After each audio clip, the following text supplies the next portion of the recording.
Bonjour, bienvenue sur la chaîne. Voilà, aujourd'hui, je voulais vous présenter un tarot qui est très original, vous allez voir. C'est le transparent tarot d'Emily Carding.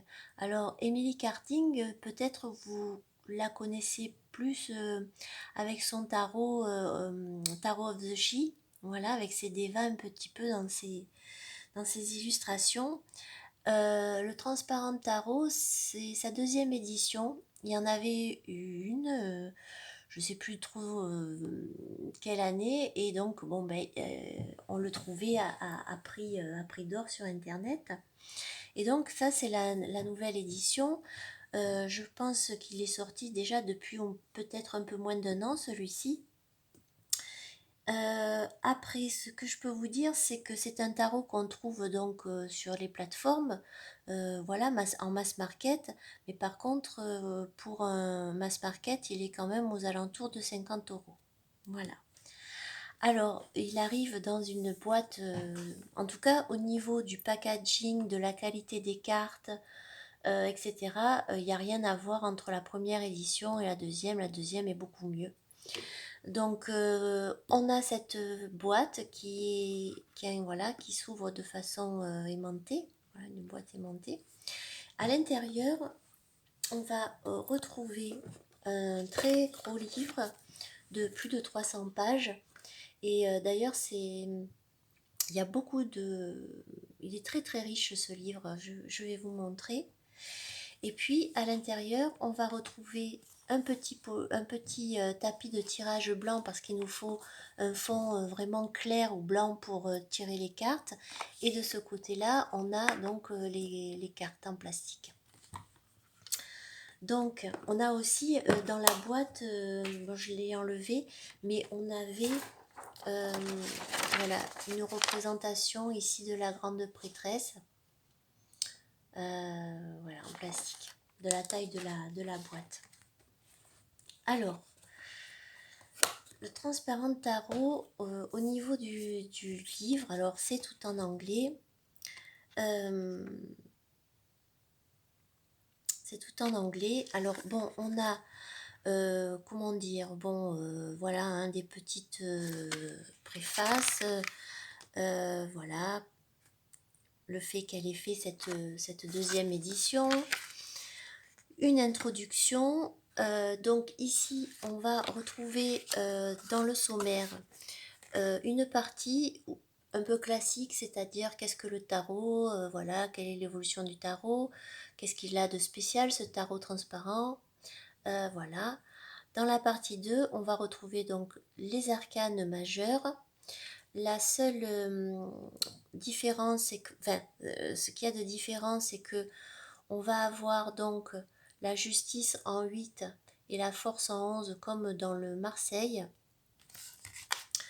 Ensuite, on va passer aux arcanes mineurs et là, on va avoir un regroupement par numéro, par famille. Donc, on va avoir tous les as, tous les 2, tous les 3. Pareil pour les cartes de cours. Je m'excuse pour les pansements, mais j'ai eu un petit accident. Et dans la partie 3, comment utiliser donc ces jeux, ces cartes avec des propositions de tirage, mais vous allez voir qu'on peut également pratiquer de la méditation comme avec beaucoup de jeux, mais aussi se fabriquer sa sigille, hein, voilà, le fait de se fabriquer des petits symboles comme ça en magie. Et donc voilà, on passe à la première partie. Donc dans la première partie, je voulais vous montrer, voilà, bon ça c'est prendre soin des cartes. On a donc cette partie 2, vous voyez, avec les arcanes majeurs. Donc ce que j'ai bien aimé, c'est ce petit passage qui nous explique comment en fait s'imprégner des cartes de tarot et de ce qu'elles peuvent nous faire ressentir, puisqu'on va se poser quand on tire une carte, même pour une carte pour la journée par exemple, on va se dire voilà, quelle est l'énergie dans la carte, mais aussi qu'est-ce que qu'est-ce que je pense quand je vois cette carte, ou qu'est-ce qu'elle me fait ressentir cette carte. Est-ce que je pourrais associer cette carte à un goût, à un son. Euh, Si cette carte me parlait, qu'est-ce qu'elle pourrait me dire? Donc j'ai bien aimé ce côté-là ici. Et donc après, on passe aux arcanes majeurs. Alors, euh, au début, à chaque fois, elle va reprendre un petit peu la description classique de la carte comme dans le rider. Donc, le fou, on va vous dire d'habitude, on voit voilà, un jeune homme, etc. Donc, et après, elle vous explique pourquoi elle a choisi ce symbole, le papillon, pourquoi elle a choisi une rose. Elle vous explique tout ça. Donc, vous n'êtes pas perdu au niveau des symboles. Et pour chaque carte, que ce soit les arcanes majeurs ou les mineurs, vous allez avoir un exemple de tirage. Là, vous voyez, elle a superposé, donc elle a fait un tirage en 3 cartes et elle a superposé les 3 cartes. Donc du coup, on se retrouve avec donc le fou, avec le 8 de coupe et le 10 de bâton. Et donc après, voilà, elle fait une interprétation des 3 cartes. Donc on va retrouver ça pour toutes les cartes et c'est vraiment un livre hyper riche parce qu'on en apprend aussi par rapport aux symboles, pas mal. Et puis c'est vrai que voilà, avoir des exemples de tirage comme ça permet aussi d'avoir une certaine, comment dire, de développer un petit peu une certaine, pas technique, mais de comprendre un peu le mécanisme, on va dire, un peu mieux le mécanisme. Et donc on retrouve ça pour toutes les arcanes majeures. Et donc on passe après, pour les mineurs, on va se retrouver donc avec l'as, par exemple ici de pentacle. Et pareil, qu'est-ce que représente au niveau divinatoire voilà, cet as de pentacle. Il y a beaucoup de richesse dans le texte, hein. C'est un super bouquin, je trouve. Donc, on retrouve ça pour toutes les cartes mineures. Et à la fin, donc, on a les tirages. Voilà, c'est la partie 3, comment les utiliser. Donc, on vous dit, pour justement arriver à formuler votre question, la carte du jour, donc vous voyez ici, elle a combiné le soleil qu'on retrouve, il y a le 2 de bâton et il va y avoir la, la reine de coupe. Voilà. Et donc, ça lui fait sa carte et puis après, du coup, elle fait l'interprétation. C'est d'ailleurs l'idée. Vous avez vu qu'on peut faire aussi des tirages un peu sous forme d'histoire, c'est-à-dire qu'on va superposer juste la moitié de la carte à chaque fois. Et du coup, on va se retrouver avec voilà, comme un film qui se déroulerait sous nos yeux. On a un tirage aussi comme ça, où là, on a une sorte de tirage en croix qu'on superpose. Vous voyez ici, par exemple, quand on va superposer un petit peu les cartes, on va se retrouver avec vraiment une frise. On a le tirage de la croix celtique. Voilà. Avec toujours pareil, beaucoup d'explications à chaque fois voilà, l'interprétation du tirage. Et vous allez voir que ce que j'ai trouvé super, c'est que bien évidemment, on va pouvoir superposer son jeu à d'autres tarots, par exemple, ou oracles. Alors bien sûr, il faut que le jeu soit plutôt, que vous choisissez, soit plutôt pas trop chargé ou trop sombre, parce que sinon on aura du mal à voir, mais sinon c'est une super bonne idée. Voilà, et après vous avez justement à la fin vraiment une table, enfin voilà, tous les mots-clés des arcanes. Voilà. Et elle vous explique un peu justement par rapport à la magie, par rapport à la magie des sigils, etc. pour pouvoir travailler. Il y a beaucoup de choses derrière ce tarot. Et puis donc on voit Emily Carding, voilà, ici. Donc le livre déjà est niveau qualité et niveau richesse, voilà, c'est déjà très très bien. Après, donc bon, moi je vais vous mettre une feuille blanche ici parce que je trouve que le petit pochon, enfin pour filmer, il brille un petit peu, donc peut-être que ça va pas trop le faire. Et donc je vais vous montrer, je sors les cartes. Voilà. Alors, hop. Donc au niveau des cartes, donc ce sont des cartes en plastique qui sont de très bonne, de bonne qualité.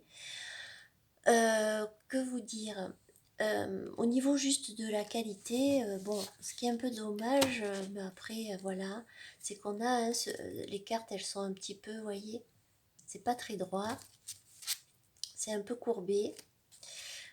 Sinon, quand on touche un petit peu au-dessus, vu que c'est du plastique, il y a à certains endroits des petites aspérités. Donc, j'ai vu qu'il y avait une youtubeuse qui avait pris du papier là pour papier de verre pour enlever ce côté là, mais c'est ça y est pas de partout. Quand on regarde la carte à l'endroit, on a un toucher qui est un petit peu granuleux, donc ça c'est l'endroit, et l'envers de la carte est vraiment très très lisse, quoi. Voilà. Donc je vais vous les montrer. Sinon au niveau grandeur, ben, c'est plus grand qu'une carte quand même de tarot, puisqu'on a toute une bordure ici en plus, puisque ça va nous permettre aussi de savoir quelle carte on a tiré. Donc je vais vous montrer, par exemple ici, peut-être je vais baisser un peu, hop, vous voyez ici on a le fou, donc la numérotation des arcanes majeures, on va les retrouver en haut ici et en bas. Donc ça c'est pour les majeurs. Donc ici on a le fou qui va être représenté par ce papillon et la fleur. Donc on a vraiment un jeu très simple au niveau illustration, voilà, mais justement, heureusement, je pense. Ici, par exemple, on a l'arcane donc du magicien qui va être représenté par le dragon. Voilà, donc là, on va retrouver le 1 du magicien. Et vous voyez, si on superpose les deux, par exemple, ça va nous donner une illustration comme ça. Donc, voilà. Ensuite, nounou, c'est mon chien qui ronfle, je suis désolée. On a la grande prêtresse, donc on va retrouver le croissant de lune avec le livre. On a l'impératrice avec la nature qui est représentée ici. Voilà. Et on a l'empereur ici, voilà, avec quelque chose de très structuré, de très carré comme l'empereur. Ici, le côté, voilà, hein, monument, structure, etc. Pour le hiérophante, on va retrouver un arbre à 5 branches. Voilà. Donc il y a un lien avec la nature dans ce tarot. Oui, un lien, on sent que... Ici, on a la carte donc des amoureux. Donc on a un cœur pour le côté... Pour le côté... voilà, le côté amoureux. Et puis on a ce yin et ce yang aussi avec cette notion justement de faire le bon choix, etc. Enfin, j'aime bien. C'est facile à interpréter. Après, on a le chariot en 7. La justice, donc, en 8. La roue de... non, l'ermite. Voilà, donc on a la montagne avec la lumière en haut, comme si c'était la lanterne qui nous éclairait. Après, on a donc la roue de fortune. Vous voyez? Ah, je l'ai mis à l'envers. Voilà, roue de fortune. On a la force en 11 du coup. Le pendu, on va retrouver une chrysalide de papillon, voilà, qui a un cocon qui n'a pas encore éclos. La mort, donc on retrouve quelque chose qui fait plus penser au rider avec cette faux. Pour la tempérance, on va avoir voilà, d'un côté le feu et les coupes. On a le diable. Et ici, donc, la tour.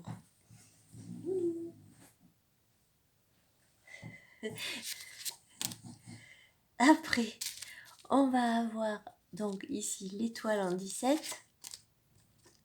La lune. J'aime beaucoup cette lune.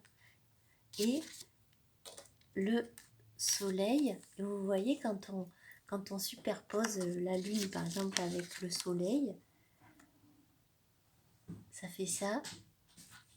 Si c'est inversé, je trouve que c'est voilà, c'est intéressant comme concept.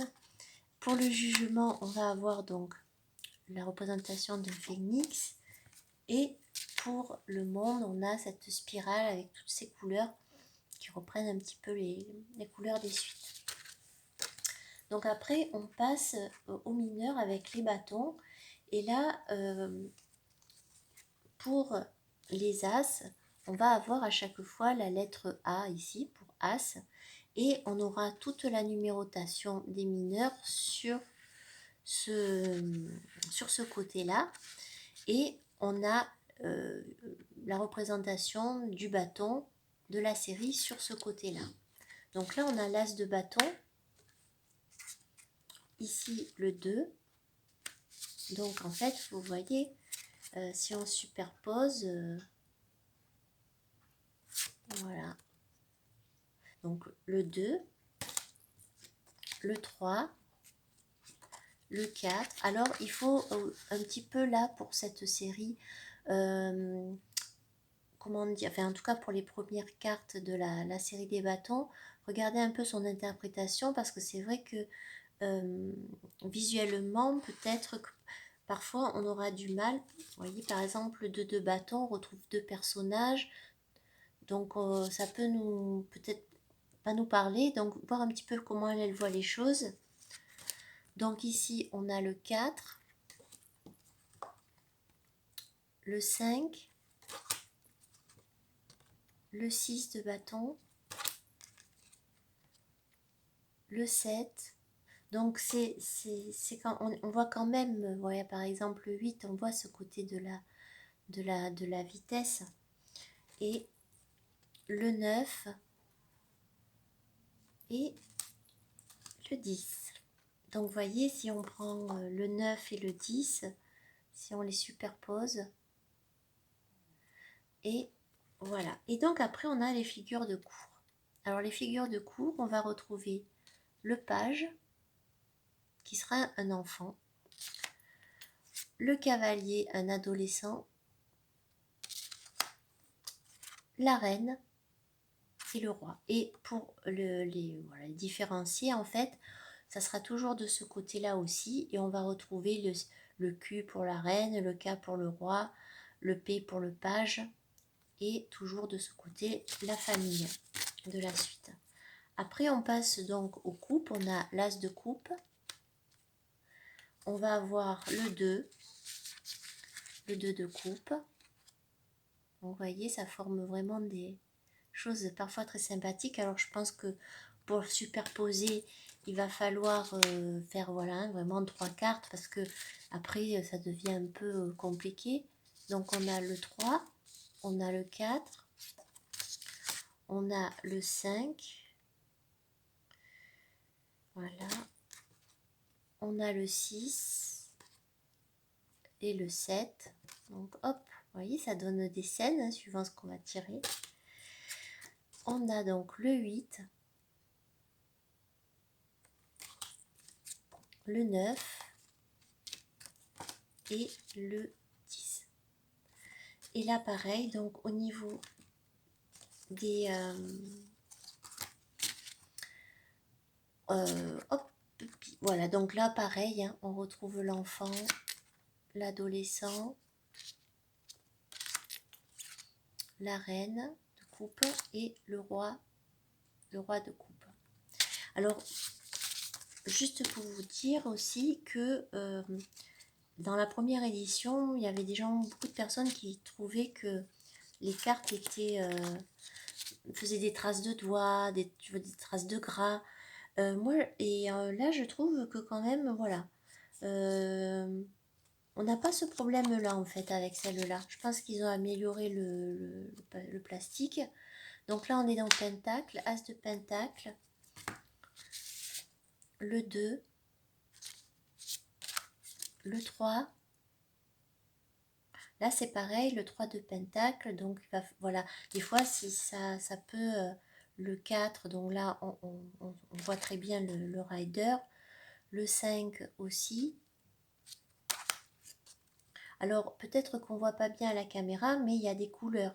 C'est-à-dire qu'ici, par exemple, sur ces personnages-là qu'on voit, on a du pointillisme un peu de vert pour les pentacles. Voilà. Pour les coupes, c'était du bleu. Voilà. Il n'y a pas que les majeurs qui sont colorés. Le 9 et le 10. Et donc là, pareil, avec les figures, donc on a le page, le cavalier, la reine. Et en plus, c'est bien parce que suivant les tirages, là, ils se font face. Et puis, si jamais, ça peut se tourner le dos. Enfin, il y a beaucoup de choses à faire. Je pense que le jeu a été bien réfléchi par rapport au positionnement des symboles et des scènes. Alors, on passe là aux épées. Donc là, on va avoir des personnages qui vont être bleus. Hein, c'est le bleu. Donc, on a le 2, le 3, le 4, le 5, le 6, le 7, le 8, le 9 et le 10. Et donc on retrouve les figures de cour, le page, le cavalier, la reine et le roi. Alors, comme je vous l'ai montré tout à l'heure, ce jeu, du coup, on peut vraiment s'amuser avec. On peut créer des histoires, on peut créer, voyez, donc si je prends trois cartes au hasard, par exemple, hop, voyez, hop, donc je prends trois cartes, soit je fais un tirage en trois cartes, voilà, donc là j'ai le 10 de coupe, là j'ai la justice, et là j'ai le 4 de denier. Donc, par exemple, si je superpose, bon, ça peut nous donner ça, par exemple. Oh, il y a des couleurs, hein, il y a du rouge, il y a du bleu, du jaune. Ou alors, je peux faire ça. Première carte, je fais ça ici. Deuxième carte. Troisième carte, qu'est-ce que ça nous dit? Donc, on peut travailler comme ça. Et ça, c'est ça que j'ai trouvé ça plutôt... Enfin, même pas plutôt, j'ai trouvé ça fun. Et par exemple, je vais vous montrer... j'ai essayé ce jeu avec le Shimmering Veil Tarot de Celia Conway. Et en fait, regardez, si on superpose, alors il vous faut un tarot qui n'est pas trop chargé et pas plein de détails. Mais par exemple, ici, j'ai le 4 de coupe. Hop, je superpose un autre tarot, ça peut être intéressant aussi. Ou je prends une autre carte. hop, au hasard. Hop, là j'ai un fou.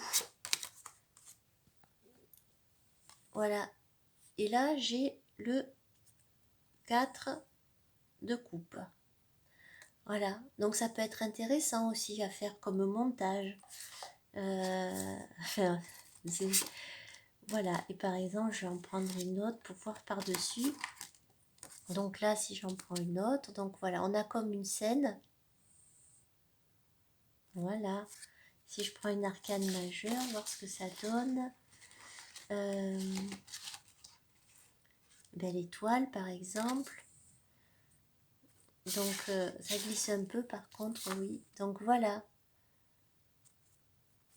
Donc, voilà, je trouvais ce jeu hyper intéressant. Je pense qu'il peut plaire pour faire plein de petites expériences tarologiques. Voilà. Bah écoutez, j'espère que cette petite présentation vous a plu. Et bah écoutez, je vous dis à bientôt pour une prochaine vidéo. Au revoir.